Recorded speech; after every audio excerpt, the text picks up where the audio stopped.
한국전에 참전했다 전사한 미군 장병들의 이름이 새겨진 참전용사 기념비가 오렌지 카운티에 세워졌습니다. 캘리포니아주가 부스터샷 접종 대상을 사실상 모든 성인으로 확대하는 지침을 내렸습니다. 오렌지 카운티에서 열린 한 농구대회에서 흑인 선수가 폭행을 가해 한국계 선수가 뇌진탕 판정을 받았습니다.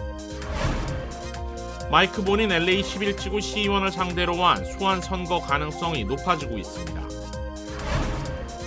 LA 지역의 휘발유 가격이 무섭게 치솟으면서 사실상 갤런당 $5 시대가 임박했다는 우려가 나오고 있습니다. 여러분 안녕하십니까? KBS 아메리칸 뉴스입니다.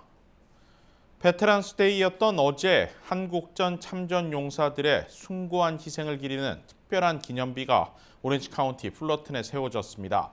풀러튼 힐크레스트 공원에 들어선 기념비는 한국전에 참전했던 미군 전사자 3만 6천여 명의 이름이 모두 새겨졌습니다. 이유수 기자가 제막식 현장을 취재했습니다. 오렌지 카운티 풀러튼시 힐크레스트 공원에서 제막된 한국전 참전 기념비. 미군 전사자 36,593명의 이름이 빼곡히 새겨져 있습니다. 이 기념비는 한국전쟁 발발 71주년, 휴전협정 68년 만에 들어섰는데 한국 정부와 한인 커뮤니티의 기금으로 조성됐습니다. 한 분 한 분 이름을 보시면서 우리나라가 정말 미국 덕분에 우리나라가 있구나, 우리 부모님 조상님들이 있구나 하는 걸 새기면서 한미동맹의 의미를 살리고 한반도의 평화와 번영을 위해서 기념비와 마주한 한국전 참전 용사들은 참전 군인들의 명예를 위한 뜻깊은 기념비가 될 것이라고 입을 모았습니다. It's really an honor to be here. Being one of the first over there and these being the last, it is an honor. This is outstanding that the Korean people are still remembering us veterans and having a memorial like this. It's very humbling. 기념비는 굳건한 한미동맹, 나아가 한반도의 평화와 번영을 위한 뜻을 담고 있습니다. 한미 동맹을 아주 중시하고 또 그동안에 우리가 길었던 여러 가지 그런 한국과 미국 간의 그런 관계를 우리가 아주 돈독하게 하는 하나의 이정표를 다시 세우는 제막식 현장에 참석한 한인 정치인들은 미군 전사자들을 추모하며 양국의 번영을 위한 노력에 최선을 다할 것이라고 강조했습니다. 앞으로 이 장소를 방문하면서 우리 젊은 학생들이나 여기서 자라는 2세, 3세 후손들이 정말 우리 한인 커뮤니티에서 이런 일도 했구나. 그러면서 한인 커뮤니티의 위상도 높이고 한국과 한미 간의 그 관계도 높이고. It's really great to see Korean culture is so dynamic, that Korea's economy is so dynamic, but we have to remember that none of this would have been possible. We would all be living under Kim Jong-un today, but for those sacrifices. So to have those names memorialized, etched into stone. 오각형의 별 모양으로 만들어진 기념비는 모두 5개입니다. 별 하나에 7,500명의 참전 용사 이름이 새겨져 있습니다. 기념비 건립까지는 11년이 걸렸습니다. 오렌지 카운티 한국전 참전비가 제막했습니다. 참전 용사들의 희생을 기리는 이 기념비는 한미동맹 강화를 다시 한번 확인하는 기틀이 됐습니다. 풀러튼에서 KBS 뉴스 이우수입니다. 캘리포니아주가 부스터샷 접종 대상을 사실상 모든 성인으로 확대하는 지침을 내렸습니다.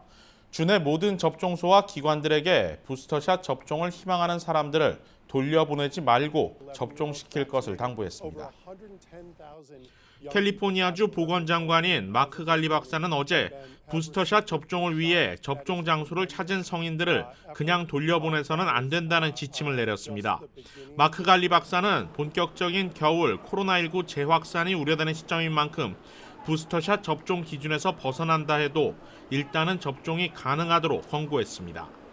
현재 연방질병통제예방센터 CDC 지침에 따르면 부스터샷은 65세 이상 고령자들과 18세 이상 고위험군에서만 접종이 가능합니다.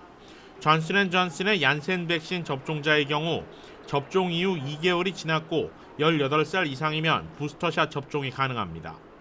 그러나 캘리포니아주 보건당국의 지침은 사실상 접종 기준을 모든 성인으로 확대한 것으로 해석되는 만큼 캘리포니아에서는 이제 누구나 부스터샷을 맞을 수 있는 상황이 됐습니다. 실제로 대부분의 접종 현장에서도 이 같은 주 보건당국의 의지가 반영되고 있는 분위기입니다. 현재 18살 이상 성인이면 예약 없이 접종 장소를 찾아가도 부스터샷 접종이 가능합니다.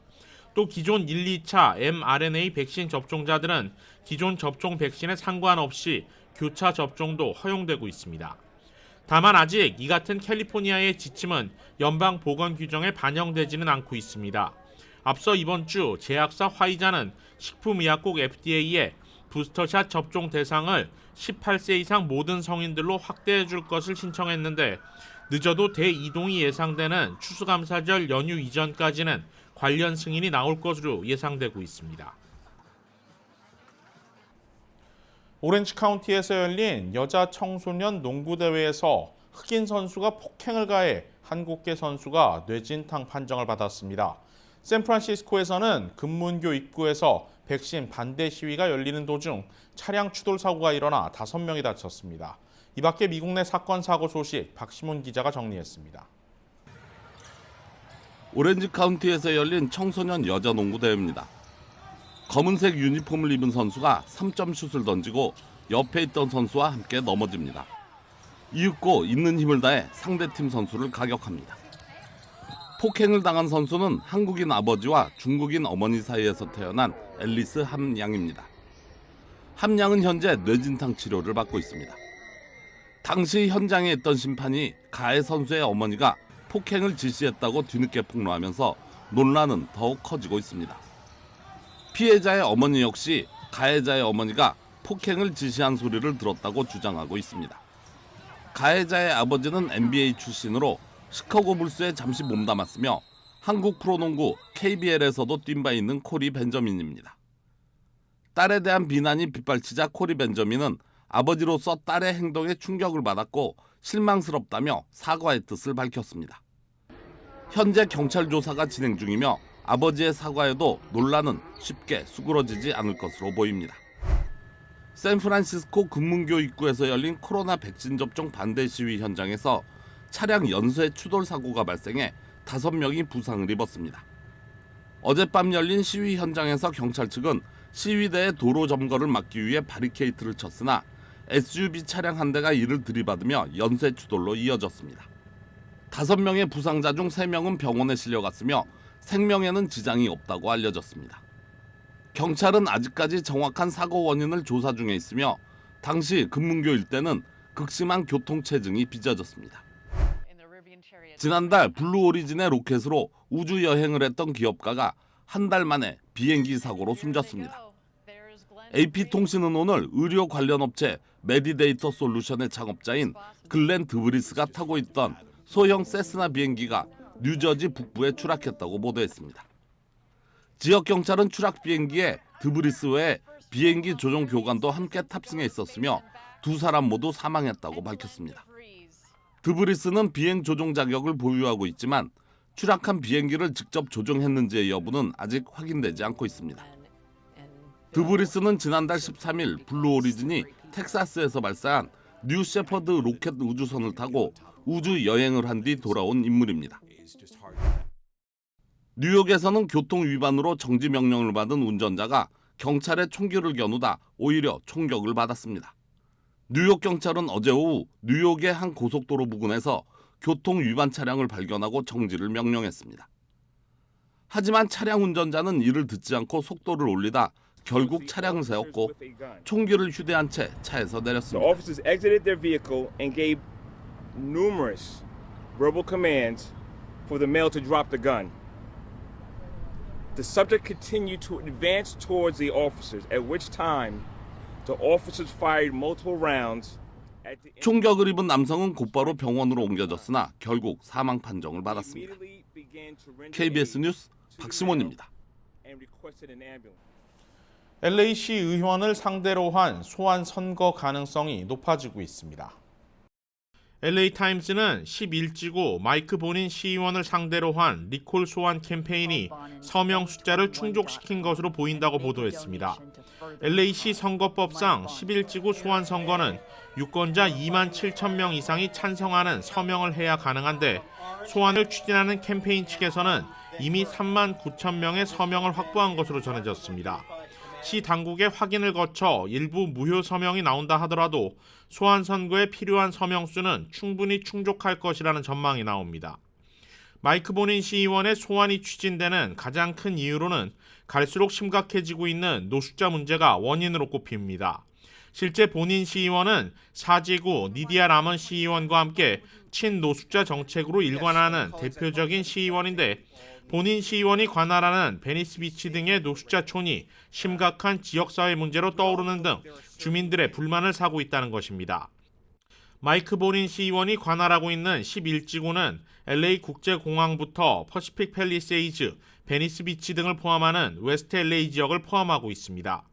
가장 최근에 LA 시의원에 대한 리콜 선고가 열린 것은 37년 전인 1984년이 마지막이었습니다.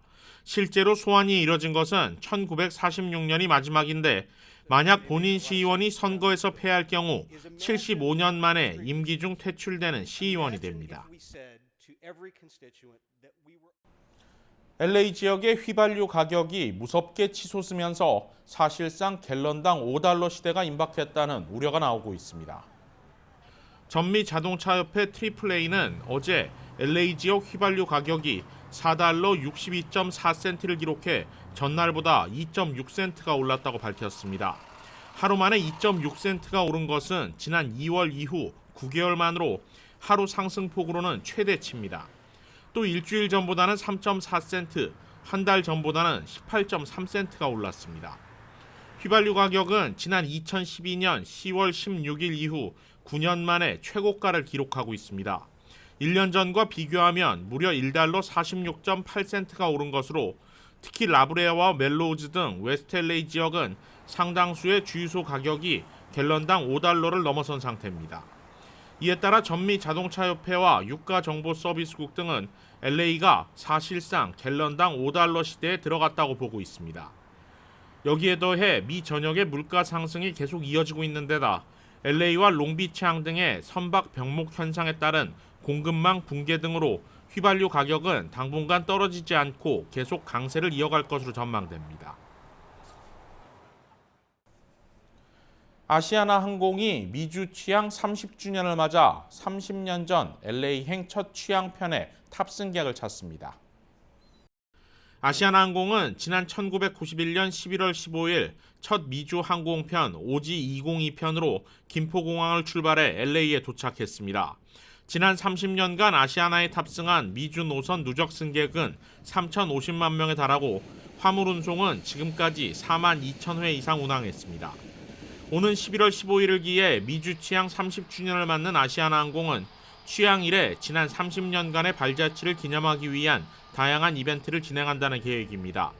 우선 첫 취항 날이었던 91년 11월 15일 OG202와 OG201편 왕복 항공기에 탑승한 승객들을 찾고 있습니다.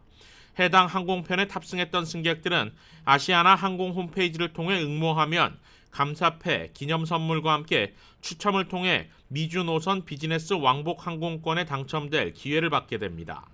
아시아나는 또 미주 노선 특가와 기내 면세 할인, 퀴즈 이벤트도 진행하며 한국행 항공권 구매 이용객들에게는 국내선 비즈니스 50% 할인 기회도 제공합니다.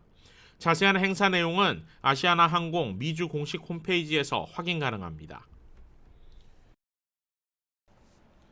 지난 11월 2일 치러진 뉴저지 주지사 선거에서 공화당 후보로 출마했던 잭 시타렐리 후보가 오늘 필 머피 주지사에게 패한 지 열흘 만에 재검표를 포기하고 결과에 승복했습니다. 제휴사 뉴욕 KBTV가 보도합니다. 지난 본선거에서 공화당 뉴저지 주지사 후보였던 잭 시타렐리는 오늘 기자회견을 열고 승리의 길이나 재검표를 신청할 근거가 없다. 나는 지는 것이 싫지만 민주주의의 절차를 강력하게 믿는 사람이다라며 포기를 선언했습니다. 이어 오늘 아침 일찍 필 머피 뉴저지 주지사에게 전화를 걸어 재선을 축하했고 뉴저지 주민들을 위해 잘 봉사해주기를 부탁했다고 밝혔습니다. 머피 주지사도 성명을 통해 시타렐리 후보와의 전화통화를 통해 공공서비스에 대한 헌신에 감사를 표했다고 전했습니다. 이번 뉴저지 주지사 선거는 대외적으로 필 머피 현 주지사가 연임에 성공했다고 알려졌지만 선거의 최종 공식 결과는 나오지 않은 상태였습니다. 두 후보가 불과 1% 미만의 시소 게임을 벌이다 머피 주지사가 매우 근소한 차이로 앞섰던 데다가 남아있던 우편 투표 및 사전 투표의 추가 개표 과정을 지켜본 뒤 시타렐리 후보가 재개표를 신청할 수 있다는 가능성이 높았기 때문입니다. 전 주 하원 의원인 59세 시타렐리에게는 이번이 주지사 선거의 두 번째 출마였고 4년 후 세 번째 재출마할 계획도 말했습니다. 그는 이번 선거에서 재산세 인하와 코로나19 대응을 내걸고 캠페인을 진행했는데 결과적으로는 패배했지만 민주당 텃밭인 뉴저지주에서 현 주지사와 맞붙었을 때 이 정도의 지지율을 받아낸 것은 매우 큰 선전이며 사실 공화당이 거의 이긴 것이라는 평도 자자합니다. 한편 오늘까지 집계된 최종 개표 결과 시타렐리는 대략 7만 4천여 표, 약 3%포인트 차이로 머피 주지사에게 매우 근소하게 뒤졌습니다.